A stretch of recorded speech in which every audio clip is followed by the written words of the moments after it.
السلام علیکم. مائی نیم از دانیال.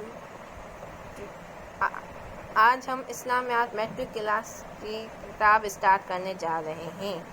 یہ اسلامیات کی بک ہے. اسلامیات کی بک یہ اس کا انڈیکس ہے. اسلامیات کے 3 حصے ہیں: حصہ اول، حصہ دوم، حصہ سوم. حصہ اول میں 3 صورتیں اس میٹرک کلاس کی بک میں ہیں: سورہ انفال، سورہ احزاب، سورہ ممتحنہ. حصہ دوم میں احادیث مبارکہ ہیں.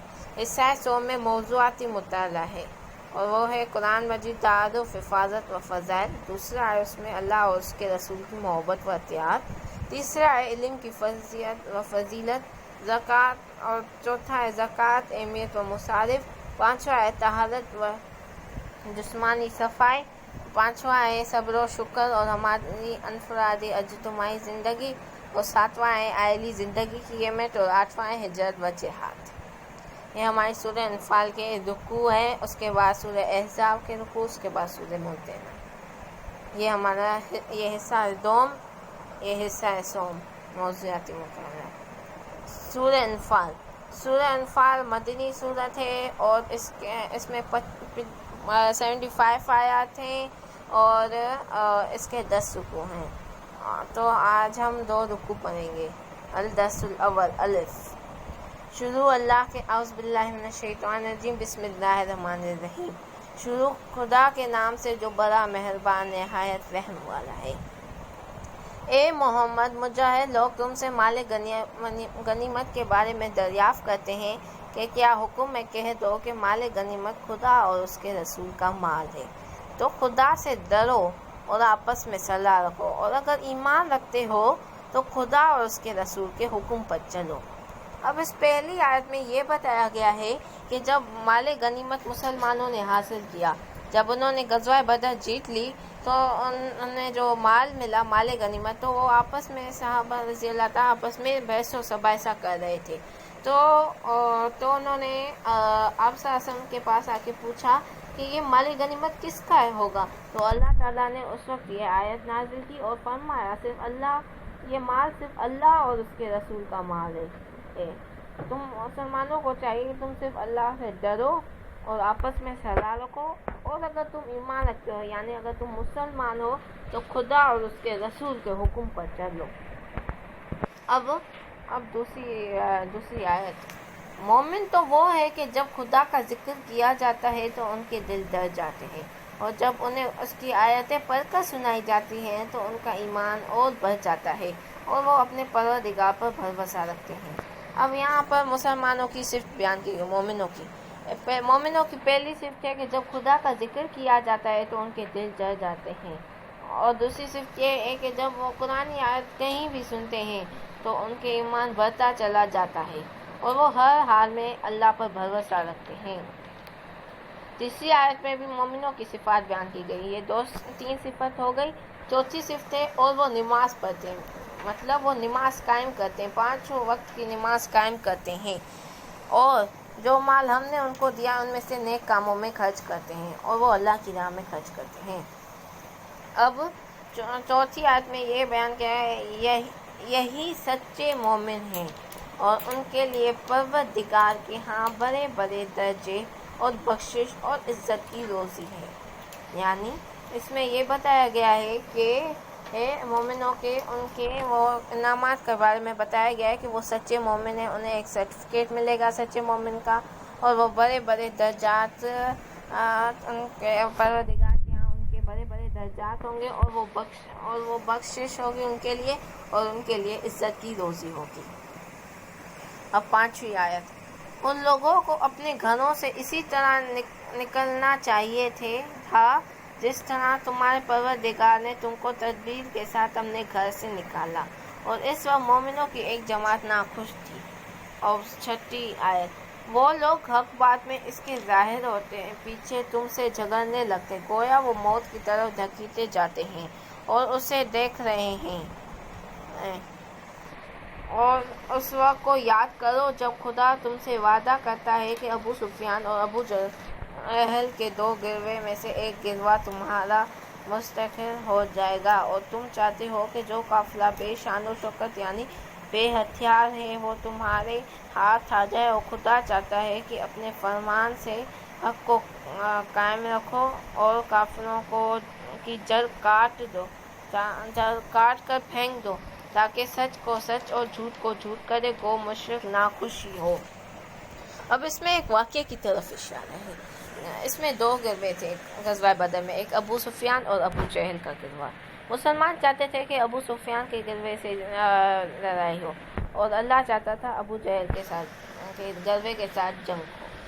تو ابو سفیان کے گروے میں تجارتی سامان تھا، اور اس میں لوگ شام سے مدینہ جا رہے تھے، اور ابو جہل کے گروے میں 1000 نوجوان تھے جو مسلح ہو کر مسلمانوں سے لڑنے کے لیے نکلے تھے۔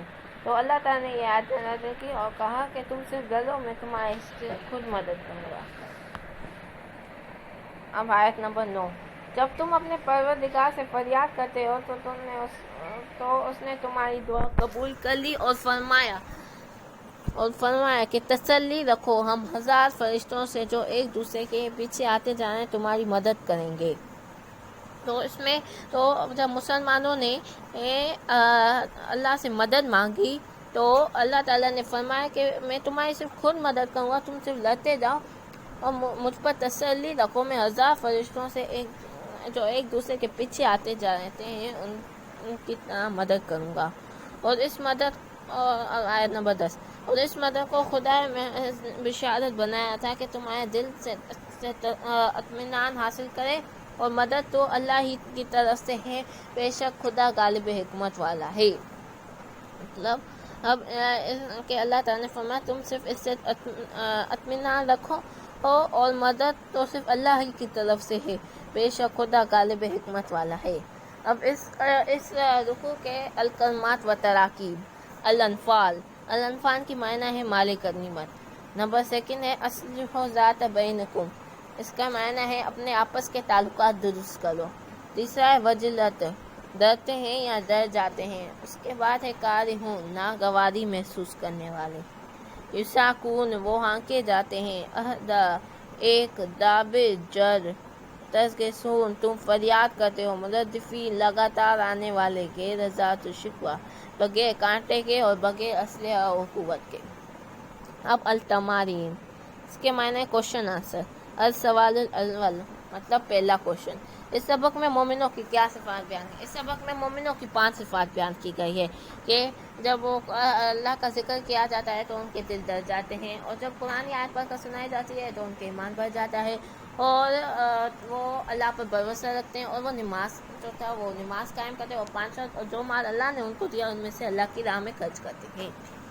السوال الثانی، مطلب دوسرا کوشچن، وہ دو گروہوں سے کیا مراد ہے؟ 2 گروہوں سے مراد ابو جہل اور ابو سفیان کا گروہ ہے کہ ابو سفیان کے گروے میں تجارتی سامان تھا جو شام سے آ رہا تھا اور مدینہ جا رہا تھا، اور ابو جہل کے گروے میں 1000 نوجوان تھے جو مسلح ہو کر مسلمانوں سے لڑنے کے لیے نکلے تھے۔ السوال الثالث، یعنی تیسرا کوشچن، مندرجہ ذیل عبارت کا مفہوم بیان کیجیے۔ فاتقوا اللہ واصلحوا ذات بینکم، مطلب ترجمہ اس کا ہے اور بس تم اللہ سے ڈرتے رہو اور اپنے آپس کے تعلقات کو درست رکھو۔ یعنی کہ جب غزوہ بدر ہوئی تو مال غنیمت جو حصول ہوا تھا انہیں، تو وہ آپس میں بحث و مباحثہ کرنے لگے، تو وہ آپ صلی اللہ علیہ وسلم کے پاس سارے صحابہ کرام آئے تو ان سے دریافت کیا کہ مال غنیمت کس کا ہے؟ تو اللہ تعالیٰ نے فرمایا تم مال غنیمت صرف اللہ اور اس کے رسول کا ہے، تم صرف اپنے آپس کے تعلقات کو درست رکھو اور اپنے آپس کے تعلقات کو درست رکھو اور اللہ سے ڈرتے رہو اور اللہ اور اس کے رسول صلی اللہ علیہ وسلم کے حکم پر چلو اگر تم ایمان رکھتے ہو۔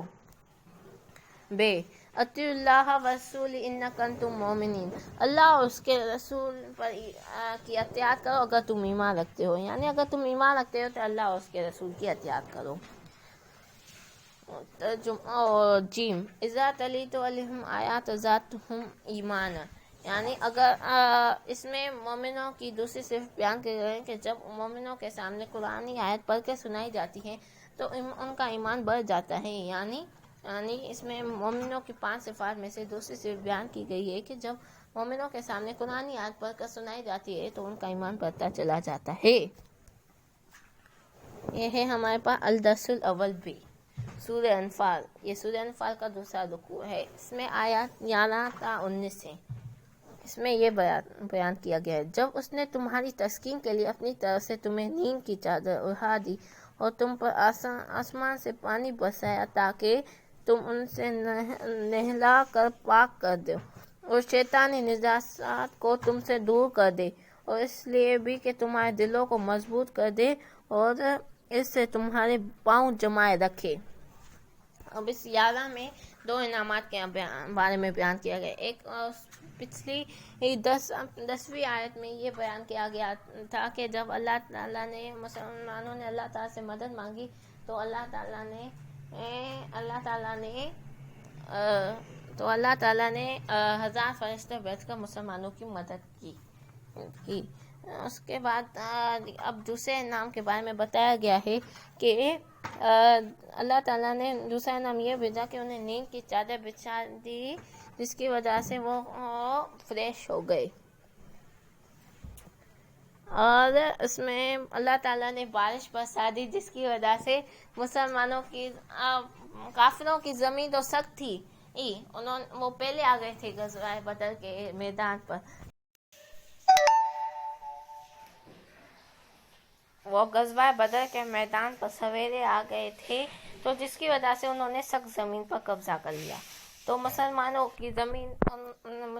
کو زمین نرم لینی پڑی، تو اللہ تعالیٰ نے بارش برسائی جس کی وجہ سے مسلمانوں کی زمین سخت ہو گئی، اور کافروں کی زمین جو سخت تھی وہ کیچڑ خانہ بن گئی اور ان کے لیے چلنا بھی مشکل ہو گیا تھا۔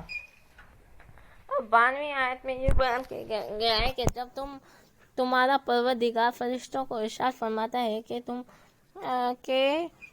کہ میں تمہارے ساتھ ہوں، تم مومنوں کو تسلی دو کہ ثابت قدم رہیں، میں ابھی کافروں کے دلوں میں رعب و ہیبت ڈال دیتا ہوں تو ان کے سر مار کر اڑا دو اور ان کو پورا مار کر توڑ دو۔ یعنی اس آیت میں یہ بتایا گیا ہے کہ اللہ تعالیٰ نے فرشتوں سے کہا کہ مومنوں کو جا کے کہہ دو کہ وہ تسلی رکھیں کہ ثابت قدم اور ان کو تسلی دو کہ وہ ثابت قدم رہیں، اور اللہ تعالیٰ نے کافروں کے دلوں میں رعب ڈال دیا ہے۔ اب 13 آیت میں یہ بیان کیا گیا ہے، یہ سزا اس لیے دی گئی کہ انہوں نے اللہ اور اس کے رسول کی مخالفت کی تھی، جو شخص خدا اور اس کے رسول کی مخالفت کرتا ہے وہ خدا بھی سخت عذاب دینے والا ہے۔ اللہ تعالیٰ اس آیت میں یہ بتایا گیا ہے کہ اللہ تعالیٰ نے ان روب اسی لیے جمائے رکھا کیونکہ انہوں نے اللہ تعالیٰ اور اس کے رسول کی مخالفت کی تھی، اور جو بھی اللہ اور اس کے رسول کی مخالفت کرتا ہے تو خدا بھی سخت عذاب دینے والا ہے۔ 14 آیت میں یہ بیان کیا گیا ہے، یہ مزہ تو یہاں چکھو اور یہ جانے رہو کہ کافروں کے لیے آخرت میں دوزخ کا عذاب بھی تیار ہے۔ یعنی اب یہاں اللہ تعالیٰ کافروں کے بارے میں بتا رہے ہیں کہ کافروں کے لیے عذاب بھی آخر دوزخ کا بنایا ہوا ہے۔ اے اہل ایمان، جب میدان جنگ میں کفار تمہارا مقابلہ ہو تو ان سے پیٹ نہ پھیرنا۔ اب اللہ تعالیٰ مومنوں کو ہدایت دے رہے ہیں غزوہ بدر کے بارے میں کہ جب جنگ شروع ہو جائے اور کفار تمہارے سامنے کھڑے ہوں اور مقابلے پر ہوں تو ان سے پیٹ نہ پھیرنا۔ جو شخص جنگ کے روز اس صورت کے سوا لڑائی کے کنارے چاہے، یعنی حکمت عملی سے دشمن کو مار لے، یعنی اپنی فوج کو جا ملنے چاہے، ان سے پیٹ پھیرے گا تو سمجھو کہ وہ خدا کے غضب میں گرفتار ہو گیا اور اس کا ٹھکانہ دوزخ ہے اور وہ بہت بری جگہ ہے، اور جو پیٹ پھیر دیتا ہے تو اس کا ٹھکانہ دوزخ ہے اور وہ بہت بری جگہ ہے۔ اور اس صورت میں جا سکتے ہو کہ اگر آپ ایک کھڑے ہو اور باقی سارا لشکر پیچھے کھڑے ہوں تو آپ گھوم کر پھر آپ وہاں جا کر ان سے مل کر کافروں پر حملہ کر سکتے ہو۔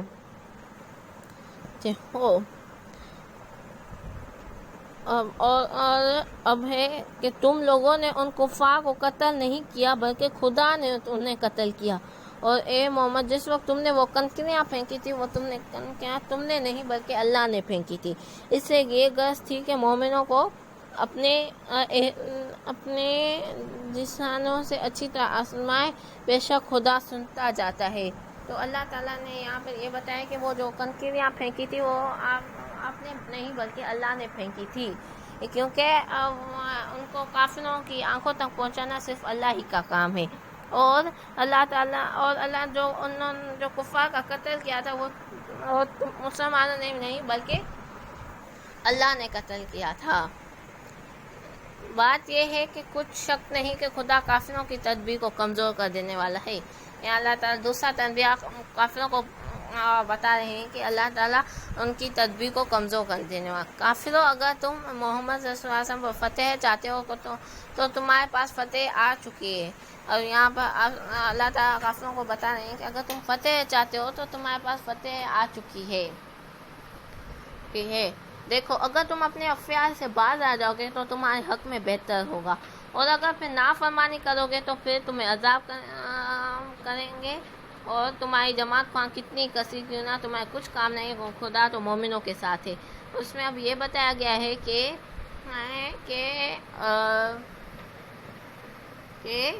اگر کہ تمہارے اپنے افعال تو اپنے افعال سے باز آ جاؤ، کافروں کو اللہ تعالیٰ کہہ رہے ہیں، تو تمہارے حق میں بہتر ہو، ورنہ نافرمانی کی صورت میں تمہیں عذاب نازل کریں گے، اور تمہاری جماعت کی خواہ کتنی ہی کثیر کیوں نہ ہو تمہیں کچھ کام نہیں آئے گی، اور خدا ہمیشہ مومنوں کے ساتھ ہے۔ اب الکلمات و تراکیب، یغشی وہ ڈھانپ دیتا ہے یا طاری کر دیتا ہے، النواس اونگ یا غنودگی، جشل شیطان کی نجاست، الانا گردنیں، بنان پور یا جو زحفہ لشکر کشی کی صورت میں، متحرفہ لگتا جنگی چال کے طور پر، متحرزہ الافی کسی فوج سے جا ملنے کے لیے، رمیت تو نے پھینکا، لیبلی تاکہ وہ آزمائے، موہن کمزور کرنے والا۔ اب ہے التمانی، السوال الاول مطلب پہلا سوال۔ اس سبق میں غزوہ بدر کے حوالے سے اللہ تعالیٰ کے کن انعامات کا ذکر کیا گیا ہے۔ اس سبق میں غزوہ بدر کے انعامات کے بارے میں یہ ذکر کیا گیا ہے کہ جب کہ تم صرف لڑو، اللہ تعالیٰ نے مسلمان سے فرمایا کہ تم صرف لڑو، میں تمہاری خود مدد کروں گا، تو اللہ تعالیٰ نے 313 مسلمانوں کے ساتھ ساتھ 1000 فرشتے بھیجے جنہوں نے مسلمانوں کی مدد کی۔ دوسرا انعام اللہ تعالیٰ نے یہ بھیجا کہ اللہ تعالیٰ نے انہیں نیند کی چادر بچھا دی۔ نمبر 3، اللہ تعالیٰ نے ان پر بارش برسایا جس کی وجہ سے مسلمانوں کی زمین تو نرم تھی اور کافروں کی زمین سخت تھی، جس کی وجہ سے کافروں کی زمین نرم ہو گئی، کیچڑ خانہ ہو گئی، اور مسلمانوں کی زمین سخت ہو گئی۔ اور اللہ تعالیٰ نے کافروں پر رعب جمائے رکھا۔ کفار کے ساتھ مقابلے کی صورت میں سورہ انفال کی آیت میں کیا ہدایت دی گئی؟ کفار کے ساتھ مقابلے کی صورت میں یہ ہدایت دی گئی ہے کہ جب کفار کے ساتھ تمہاری جنگ ہو جائے تو تم پیٹھ نہیں پھیر سکتے، اگر تم پیٹھ پھیرو گے تو جہنم کا مستحق قرار دیا